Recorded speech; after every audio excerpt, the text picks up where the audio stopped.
ये कहानी gym Carol की जिंदगी की सच्ची कहानी है, जो यूथ के लिए एक सबक है जो हर एक यूथ को जरूर देखनी चाहिए, ताकि उन्हें समझ में आ सके कि किस तरह से एक गलत फैसला उनकी पूरी जिंदगी को तबाह कर सकता है। Bollywood silver screen presenting the basketball diaries. इस कहानी की शुरुआत में क्लासरूम को दिखाया जाता है, जिसमें एक बच्चा जिसका नाम जिम है, उसे उसका टीचर बहुत बुरी तरह से मार रहा होता है। और तभी पीरियड खत्म होने की बेल बज जाती है। जिम अपनी टीचर को बोलता है कि आपको मारना नहीं आता, अभी तो मैंने एंजॉय करना शुरू किया था। उसका टीचर कहता है कि कल हम दोबारा से इसे शुरू कर सकते हैं। इसके बाद वो अपने 3 दोस्तों के साथ बाहर निकल जाता है। ये उसके बेस्ट फ्रेंड्स हैं, जिनका नाम है पेड्रो, मिक्की और न्यूट्रॉन। ये सब के सब स्मोकिंग करते हैं, बहुत शरारतें करते हैं, और कुछ भी करने से पहले ये सोचते समझते नहीं है। ये कपड़े में थिनर डालकर उसको भी स्मेल करते हैं, जिससे कि नशा होता है।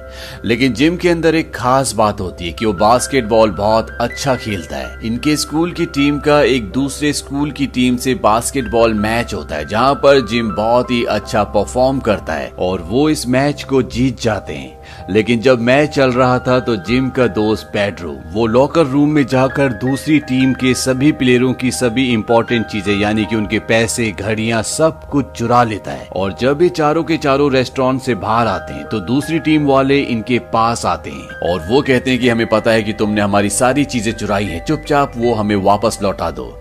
लेकिन जिम और उसके दोस्त एक्सेप्ट नहीं करते और इन दोनों टीमों के बीच में बहुत लड़ाई होती है। जिम और उसके दोस्त उन सब को मारकर वहां से भाग जाते हैं। इसके बाद जिम एक हॉस्पिटल में जाता है, जहां पर वो बॉबी से मिलता है। जिम जब 3 साल का था तब से वो बॉबी को जानता है। बॉबी उनकी टीम का सबसे अच्छा बास्केटबॉल प्लेयर था, लेकिन 2 साल पहले उसे पता चला कि उसे ल्यूकेमिया है, यानी कि उसे ब्लड कैंसर है।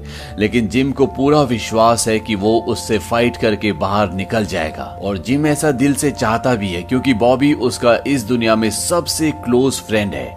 वो बॉबी को बाहर स्ट्रिप शो दिखाने के लिए ले जाता है। स्ट्रिप शो वो होता है जहां पर लड़कियां अपने कपड़े उतार कर दिखाती है, लेकिन बॉबी को ये पसंद नहीं आता और जिम उसे हॉस्पिटल वापस ले आता है। इसके बाद जिम वहां से निकल जाता है। जिम पूरा वक्त अपने 3 दोस्तों के साथ ही गुजारता है।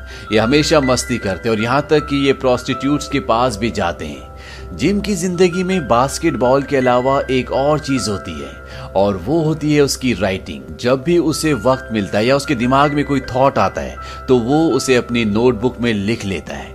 अब जिम का दोस्त बॉबी कुछ दिनों बाद इस दुनिया को छोड़कर चला जाता है, और जब जिम उसे देखने के लिए जाता है तो पूरी तरह से स्केलेटन की तरह हो चुका होता है। हालांकि उसकी उम्र मात्र 16 साल की है, लेकिन इस वक्त वो 60 साल जैसा लग रहा होता है।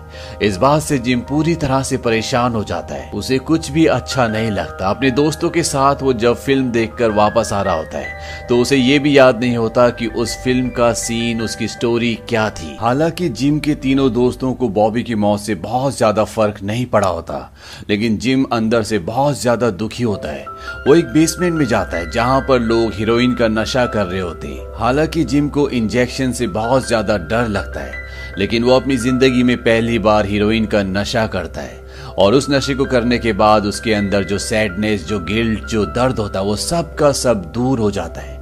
उसे लगता है कि वो फूलों की वादियों में कहीं भाग रहा है। उसे अपने चारों तरफ सब कुछ अच्छा लग रहा होता है, लेकिन जब वो घर जाता है उसकी मॉम उसकी ऐसी हालत देखती है तो उन्हें बहुत दुख होता है। जिम की मॉम हॉस्पिटल में काम करती है। वो जिम को समझाने की कोशिश करती है, लेकिन जिम कहता है कि मॉम आप कुछ भी नहीं जानती। धीरे धीरे जिम और उसके दोस्त इस नशे के आदी होना शुरू हो जाते हैं। शुरुआत में ये हफ्ते में 1 दिन, उसके बाद 2 दिन, और धीरे धीरे करके इन्हें ऐसा लगता है कि हर वक्त इन्हें वो नशा चाहिए। लेकिन ये नशा बहुत महंगा है, इसके लिए पैसे चाहिए। इसीलिए एक बुजुर्ग औरत जो कि एक अंधेरे रास्ते से आ रही होती है, ये चारों दोस्त मिलकर उसका पर्स छीनकर भाग जाते हैं। यहाँ तक कि जिम का एक दोस्त उस औरत को मारता भी है। अगले दिन जब ये सब के सब स्कूल के चर्च में जाते हैं, जहां पर इन सब को जाना कंपलसरी है, तो जिम कहता है कि मैं आज कन्फेस करने नहीं जाऊंगा। फादर कहते हैं क्यों? जिम कहता है कि आज मेरा मन नहीं है। फादर कहते हैं कि शायद कन्फेस करने की जरूरत तुम्हें सबसे ज्यादा है, और इसके बाद जिम अंदर जाता है। कन्फेस रूम एक ऐसी जगह है जहां पर इंसान के दिल में जो भी बात है वो फादर से कह सकता है, और फादर उस चीज को किसी से भी शेयर नहीं करता। जिम अपनी दिल की बात कहना चाहता है, वो उन्हें ड्रग्स के बारे में, हीरोइन के बारे में बताना चाहता है, लेकिन वो नहीं कह पाता। जिम चाहता तो है कि वो इस नशे को छोड़ दे, लेकिन हर बार वो यही सोचता है कि आज वो आखिरी बार करेगा, लेकिन वो आखिरी बार कभी भी नहीं आता, क्योंकि किसी भी नशे को इंसान तो छोड़ना चाहता है, लेकिन वो नशा इंसान को कभी नहीं छोड़ना चाहता। अब एक बार जिम अपने स्कूल के वॉशरूम में नशा कर रहा होता है, और तभी वहां पर उसका कोच पहुंच जाता है। हालांकि जिम अपनी टैबलेट्स को छुपा देता है, लेकिन उसके कोच को ऐसा लगता है कि वो उसे कुछ इंडिकेशन दे रहा है, और वो जिम को कुछ पैसे देने की कोशिश करता है ताकि वो जिम को सेक्सुअली अब्यूज कर सके, लेकिन जिम साफ साफ मना कर देता है। वो उसको धक्का देता है, उसके कोच की नाक से खून निकलना भी शुरू हो जाता है। उसका कोच कहता है कि पैसे ले लो, लेकिन ये बात किसी को मत बताना। जिम उसके पैसे ले लेता है, उसे कहता है कि दोबारा मेरे सामने कभी मत आना, ऐसी बात कभी मत करना। उसका कोच वहां से चला जाता है। हालांकि उसके कोच को यह भी पता होता है कि ये ड्रग्स लेता है। अब इनका बास्केटबॉल मैच होता है, और मैच से पहले ये अपने लॉकर से नशे की गोलियां निकालते हैं। अब ये हर तरह का नशा करते हैं। तभी इनका चौथा दोस्त न्यूट्रॉन वहां पर आता है, और वो इन्हें मना करता है। वो कहता है कि मैच से पहले तुम्हें नशे की गोलियां नहीं लेनी चाहिए, और न्यूट्रॉन को छोड़ के तीनों दोस्त नशे की गोलियां ले लेते हैं। और जब मैच शुरू होता है तो वहां पर जिम और उसका दूसरा दोस्त जिसने नशे की गोली ली थी, वो दोनों के दोनों बहुत गंदा परफॉर्म करते हैं, और यहाँ तक कि उन्हें बॉल भी अच्छे से नहीं दिख रही होती, जिससे वो मैच को बहुत बुरी तरह से हार जाते हैं। इनका तीसरा दोस्त जिसने नशे की गोलियां ली होती है, वो मैच में इनकी टीम में नहीं होता। दरअसल ये वही है जो मैच के दौरान दूसरी टीम की चीजों को चुरा लेता है। अब यहाँ पर स्कूल के फादर आ जाते हैं, क्योंकि उन्हें पता है कि ये सब ड्रग्स लेते हैं, और उनके साथ पुलिस भी होती है, और वो इनके लॉकर्स की चेकिंग करते हैं, लेकिन इनके लॉकर्स में कोई भी ड्रग्स नहीं मिलता, क्योंकि ये पहले ले चुके होते हैं। फादर को पता है कि इन सब ने ड्रग्स लिया है। वो कहते हैं तुम्हें स्कूल से 1 हफ्ते के लिए सस्पेंड किया जाता है, और साथ ही साथ इनका कोच कहता है कि तुम्हें अब बास्केटबॉल टीम से हमेशा के लिए हटाया जाता है। जिम कहता है कि तुम मुझे टीम से नहीं हटा सकते, क्योंकि मैं खुद तुम्हारी टीम को छोड़ता हूँ और तुम्हारे स्कूल को भी हमेशा के लिए छोड़ता हूँ। फादर कहते ठीक है, मैं तुम्हारा रेजिग्नेशन एक्सेप्ट करता हूँ। जिम और उसके दोनों दोस्त अब स्कूल से निकल चुके हैं। न्यूट्रॉन अभी भी स्कूल में ही होता है, वो उनके साथ नहीं जाता, क्योंकि उसने ना ड्रग्स लिया होता है और ना ही वो इनके साथ जाना चाहता है। लेकिन जिम और उसके दोनों दोस्त अब स्कूल से बाहर हो चुके हैं, और जिम जब अपने घर जाता है तो उसकी मॉम उससे पूछती है कि तुम्हें तुम्हारे स्कूल से क्यों निकाला गया। वो कहता है कि हमारे खिलाफ षड्यंत्र किया गया, हमने किसी तरह की कोई पिल्स नहीं ली थी। और तभी उसकी मॉम उसे वो पिल्स दिखाती है जो उसने घर पर छुपाई होती है। वो कहते हैं ये क्या विटामिन की गोली है। इस बात से जिम को गुस्सा आता है। वो अपनी मॉम से बदतमीजी से बात करता है, और उसकी मॉम उसे कहती है कि तुम मेरे घर से निकल जाओ। जिम घर से निकल जाता है, और उसकी मॉम खिड़की से उसकी उस ट्रॉफी को फेंक देती है जो उसे बास्केटबॉल में मिली थी। जिम अपनी मॉम से कहता है कि अब मैं कभी भी घर वापस नहीं आऊंगा, तुम मुझे कभी दोबारा नहीं देखोगे। इस बात से जिम की मॉम कहती कि जिम प्लीज ऐसा मत बोलो, क्योंकि उसकी मॉम उससे बहुत प्यार करती है और वो नहीं चाहती कि वो अपनी जिंदगी बर्बाद करे। और जिम के सामने उसका वो सपना ट्रॉफी के रूप में पड़ा होता है जो अब पूरी तरह से टूट चुका है। वो उस ट्रॉफी को उठाता है और वहां पर एक गार्बेज बॉक्स होता है, उसमें डालकर वहां से निकल जाता है। लेकिन अब जिम को और उसके दोस्तों को नशे के लिए पैसों की जरूरत है, इसीलिए वो गाड़ी भी चुराते हैं। और अब जिम और उसके दोस्त उन्हीं लोगों के साथ रहते हैं जो कि नशा करते हैं। वो दिन रात नशे की दुनिया में पूरी तरह से डूब चुके हैं। उनके लिए यही एक दुनिया है जो असली दुनिया है, उन्हें दूसरी दुनिया से कोई फर्क नहीं पड़ता। और धीरे धीरे करके उनकी आदतें और भी खराब हो जाती हैं। वो एक स्टोर में चोरी करने के लिए भी जाते हैं, और वहां पर जिम का जो दोस्त मिकी होता है उसे वहां पर एक गन भी मिलती है जिसके अंदर बुलेट्स नहीं होती। वो उस गन को वहां से ले लेता है। यहाँ पर इन्हें पैसे नहीं मिलते, और अब यहाँ पर पुलिस भी आने वाली होती है। इसीलिए जिम और मिक्की अपने तीसरे दोस्त पेड्रो को कहते हैं हमें यहाँ से चलना चाहिए, लेकिन वो नशे में है, इसीलिए उसे हेल्यूसिनेशन होना शुरू हो जाता है। उसे ऐसा लगता है कि वो किसी आइसक्रीम पार्लर में है। इसीलिए जिम को और मिकी को उसे यहाँ से छोड़कर जाना पड़ता है, और पुलिस आकर उसे अरेस्ट कर लेती है। जिम और मिकी एक बार में जाते हैं जहाँ पर टीवी पर एक न्यूज आ रही होती है। उन्हीं के साथ खेलने वाले बच्चे अब all American high school games में बास्केटबॉल टीम के लिए सेलेक्ट हो गए और वो अपनी फैमिली को प्राउड करवा रहे होते हैं। उनमें से एक लड़का अपनी मॉम को हाय भी कहता है और ये कहीं ना कहीं जिम और मिकी इन दोनों का सपना था। ये दोनों भी इस टीम में हो सकते थे, लेकिन अब जिंदगी की असली गाड़ी को छोड़कर ये किसी और गाड़ी में सवार हो चुके हैं। जिम अपने घर के बाहर जाता है और वो चुपके से अपनी मॉम को देखता है। उसकी मॉम सामान को घर के अंदर ले जा रही होती है, लेकिन जिम की हिम्मत नहीं होती कि वो अपनी मॉम से जाकर मिले और जिम वापस उसी जगह पर चला जाता है जहां पर वो ड्रग्स लेता है। तभी वहां पर एक लड़का आता है और वो जिम को मारना शुरू कर देता है। दरअसल जिम ने उसकी गर्लफ्रेंड को कोई ड्रग्स दिया होता है जो कि बहुत हाई होता है और उसकी जान जाते जाते बची होती है। जिम कहता है कि वो उसे डाइजेस्ट नहीं कर पाई, इसमें मेरी कोई गलती नहीं है, और वो जिम को सीढ़ियों से नीचे फेंक देता है। जिम का अब दिमाग काम करना पूरी तरह से बंद हो चुका है। उसे अलग अलग हेल्यूसिनेशन हो रहे होते हैं। उसे तरह तरह की चीजें दिखती है। उसे दिखता है कि वो बास्केटबॉल खेल रहा है, तभी उसे गोली लग जाती है। उसे बास्केटबॉल का जो नेट होता है वो जलता हुआ दिखाई देता है और उसे दिखता है कि उसने बास्केटबॉल की ड्रेस पहनी हुई है, लेकिन ये सब एक भ्रम होता है। दरअसल उसने अभी भी अपने वही कपड़े पहने हुए हैं। जिम के लिए नशा अब एक सपने की तरह बन चुका है जिस पर हम कंट्रोल नहीं कर सकते, हम चाहे या ना चाहे। सपना इंसान को आता ही है। जिम बास्केटबॉल कोर्ट के अंदर बर्फीली ठंड में बर्फ के ऊपर लगभग अधमरा पड़ा होता है और तभी यहाँ पर एक आदमी आता है। ये एक ब्लैक होता है। जिम जब नशा नहीं करता था तो वो इसके साथ बास्केटबॉल प्रैक्टिस किया करता था और इसे पता है कि जिम एक बहुत अच्छा प्लेयर है और ये आदमी जिम की ऐसी हालत देखकर उसे उठाकर अपने घर ले जाता है। और जब जिम को सुबह होश आता है तो कपड़े पहन के यहाँ से जाना चाहता है, पर जब वो अपनी जेब चेक करता है तो उसकी जेब में उसकी नशीली दवा नहीं होती। उस आदमी से बोलता है कि मुझे मेरी दवा दे दो। वो आदमी कहता है कि नहीं, मैं तुम्हें तुम्हारी जिंदगी खराब करने नहीं दूंगा, और वो जिम के सामने उसकी नशीली दवाओं को पानी में फ्लश कर देता है। इस बात से जिम पूरी तरह से परेशान हो जाता है। वो आप से बाहर हो जाता है और वो कहता है कि तुम्हें अब मेरी ड्रग्स के पैसे मुझे देने होंगे, क्योंकि जिम अब इस ड्रग्स के बिना नहीं रह सकता। वो आदमी जिम को पूरी तरह से कंट्रोल कर लेता है क्योंकि वो उससे बहुत शक्तिशाली है। जिम उसे कहता है कि तुम ऐसा क्यों कर रहे हो? वो कहता है क्योंकि कभी मेरी भी किसी ने मदद की थी और मैं आज तक उसका एहसानमंद हूँ। जिम इस आदमी के सामने, जिसका नाम रिगी है, वो बहुत गिड़गिड़ाता है, लेकिन वो उसकी एक बात नहीं सुनता।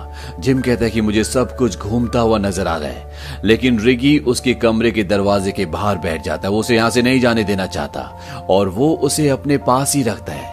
और जब वो थोड़ा सा नॉर्मल हो जाता है तो रिगी उसे कहता है कि मुझे काम पर जाना होगा, मैं कल सुबह लौट कर आऊंगा, तुम्हें अपने आप पर कंट्रोल करना होगा। और वो जिम को ये भी बोलता है कि जब तुम अपनी बुक लिखोगे तो उसमें मेरा नाम भी मेंशन करना, क्योंकि जिम हमेशा लिखता रहता है और आज भी उसकी डायरी उसकी जेब में होती है और ये रिगी ने पढ़ी होती है। रिगी वहां से चला जाता है। जिम अपने ऊपर कंट्रोल करने की कोशिश करता है, लेकिन एक बार फिर से उसे पूरी दुनिया घूमती हुई नजर आती है और वो घर में पैसे ढूंढने की कोशिश करता है, लेकिन उसे कुछ भी नहीं मिलता और वो घर से निकलकर एक लड़की के पास जाता है। इस लड़की का नाम डियाना है और ये भी पूरी तरह से ड्रग्स और प्रोस्टिट्यूशन में होती है। और एक वक्त ऐसा था जब डियाना ने जिम और उसके दोस्तों से पैसे मांगे थे क्योंकि उसके पास पैसे नहीं थे और उस वक्त जिम और उसके दोस्त ड्रग्स नहीं लेते थे। उस वक्त जिम ने डियाना का मजाक उड़ाया था और आज जिम उसी जगह पर आकर खड़ा हो गया है जहां पर कभी डियाना खड़ी थी। वो उससे पैसे मांगता है। डियाना उसे पैसे नहीं देना चाहती, लेकिन वो उसके सामने लगभग पूरी तरह से गिड़गिड़ाता है और डियाना अपने बैग से पैसे निकालकर जमीन पर फेंक देती है जिस तरह किसी भिखारी को दिए जाते हैं और वहां से चली जाती है। जिम उस पर बहुत चिल्लाता है। वो कहता है मैं जानता हूं कि तुम क्या हो, तुम एक प्रोस्टिट्यूट हो। और जब वो चली जाती है तो जिम उन्हीं पैसों को उठाता है क्योंकि वो जिंदगी के उस मोड़ पर आकर खड़ा हो चुका है जहां पर मान, प्रतिष्ठा, सम्मान कोई मायने नहीं रखती। लेकिन ये पैसे ड्रग्स खरीदने के लिए, हीरोइन खरीदने के लिए काफी नहीं है। इसीलिए उसे एक पब्लिक टॉयलेट में एक बूढ़े आदमी के साथ वो काम करना पड़ता है जो कभी भी नहीं करना चाहता था। ये एक तरह का प्रोस्टिट्यूशन ही है, लेकिन जिम को किसी भी कीमत पर ड्रग्स चाहिए। उसे पैसे मिल जाते हैं और वो अपने दोस्त मिकी के पास जाता है और ये दोनों एक ड्रग पैडलर के पास जाते हैं जो इन्हें हीरोइन देता है, लेकिन जब ये उसे टेस्ट करते हैं तो इन्हें पता चलता है कि ये नकली है। ये दोनों उस आदमी का पीछा करते हैं। वो भागते भागते एक छत तक पहुंच जाता है। मिकी उसे कहता है कि मुझे मेरे पैसे वापस दे दो, लेकिन वो धीरे धीरे पीछे जा रहा होता है और जैसे मिकी उसे हाथ लगाता है उसका पैर स्लिप हो जाता है और वो बिल्डिंग की छत से नीचे गिर जाता है, जिससे उसकी मृत्यु हो जाती है। जिम मिकी से कहता है कि तुमने क्या कर दिया, अब हम बहुत दूर आ चुके हैं, हमें कोई नहीं बचा सकता। मिकी वहां से भागने लगता है, लेकिन जब वो नीचे पहुंचता है तो वहां पर उसे कुछ गैंग के लोग पकड़ लेते हैं, उसे बहुत बुरी तरह मारते हैं और पुलिस उसे अरेस्ट कर लेती है। वहीं जिम अपने घर पहुंच जाता है। इतना कुछ होने के बाद भी उसे अभी भी नशा चाहिए और वो अपनी मॉम से कहता है कि मॉम मुझे $5 दे दो, मुझे बहुत जरूरत है, मैं तुम्हारा बेटा हूँ। उसकी मॉम उसे अंदर नहीं आने देती क्योंकि वो जानती है कि अगर वो उसे पैसे देगी तो वो नशा करेगा और उसकी मॉम ऐसा बिल्कुल भी नहीं चाहती। हालांकि उसकी मॉम उससे बहुत प्यार करती है और उसकी मॉम पुलिस को कॉल करती है क्योंकि वो जानती है कि अगर वो बाहर रहेगा तो ज्यादा नशा करेगा, हो सकता है कि जेल में रहकर वो सुधर जाए। पुलिस आकर उसे वहां से ले जाती है। हालांकि जिम को अपनी गलतियों का एहसास भी होता है। वो अपनी मॉम से कहता है कि मॉम मैं सुधर जाऊंगा, मैं पहले जैसा बन जाऊंगा, लेकिन चाहकर भी उसकी मॉम उसकी मदद नहीं कर सकती। जिम ने जितने भी गुनाह किए होते हैं उसके लिए उसे 6 महीने की सजा मिलती है। इन 6 महीनों में वो अपनी डायरी जो लिखता था उसे भी पूरा कर लेता है और 6 महीनों के बाद जेल से आने के बाद वो एक स्टेज के दरवाजे के बाहर होता है। दरअसल आज उसे अपनी पोएट्री यहाँ पर पढ़नी है और यहाँ पर उसका दोस्त पेड्रो जो सबसे पहले पुलिस के द्वारा पकड़ा गया था वो उसे मिलने आता है। दरअसल उसे पुलिस ने अब छोड़ दिया है और वो उसे कहता है कि उसके पास बहुत अच्छा ड्रग्स है और वो उसे देना चाहता है, लेकिन जिम मना कर देता है। वो कहता है नहीं, अब मैं उस दुनिया में वापस लौट नहीं सकता, तुम अपना ध्यान रखना। और इसके बाद जिम स्टेज के ऊपर जाता है जहां पर वो अपनी पोएट्री सबको सुनाता है और सबको बहुत अच्छी लगती है, सब तालियां बजाते हैं। और अंत में हमें बताया जाता है कि जिम ने 17 साल की उम्र में अपनी डायरी को पूरा कर लिया था जिसका नाम था द बास्केटबॉल डायरीज, जो कि बहुत ही प्रसिद्ध हुई थी। और 22 साल की उम्र तक पहुंचते पहुंचते उसके पोएट्री के 3 वॉल्यूम भी पब्लिश्ड हुए। इसके साथ साथ उसने 4 एल्बम भी रिकॉर्ड किए और सन 2009 तक वो न्यूयॉर्क में ही रहे जहां पर वो पोएट, म्यूजिशियन, नॉवलिस्ट और एक परफॉर्मर के तौर पर काम करते रहे। तो ये थी पूरी कहानी जिम कैरोल की जिंदगी की, जो हमें एक बहुत बड़ा मैसेज देती है कि इस दुनिया में बहुत सारी ऐसी चीजें हैं जिनका हम कितना ही फेवर कर लें, लेकिन वो चीज कभी भी सही नहीं हो सकती, वो चीज कभी भी आपका फेवर नहीं कर सकती। और नशा उनमें से एक चीज है, चाहे वो किसी भी तरह का नशा क्यों ना हो। जिम अपनी जिंदगी में अगर सही वक्त पर नशे को नहीं छोड़ते तो शायद वो अपनी जिंदगी के कुछ और ही साल जी पाते और उन्हें दुनिया में कोई भी नहीं पहचान पाता। जिम को आज पूरी दुनिया जानती है क्योंकि वो नशे से लड़े, अपने आप से लड़े और उन्होंने उस पर जीत पाकर अपनी जिंदगी में एक मुकाम हासिल किया। जिम ने अपने एक इंटरव्यू में कहा था कि अगर आप नशा छोड़ना चाहते हो तो सिर्फ आपको एक ही चीज नशा छुड़वा सकती है और वो है आपकी आत्मशक्ति। इसके अलावा आपको कोई भी किसी भी तरह का नशा नहीं छुड़वा सकता। तो ये थी पूरी कहानी द बास्केटबॉल डायरीज की। उम्मीद करते हैं कि ये कहानी आपको पसंद आई होगी।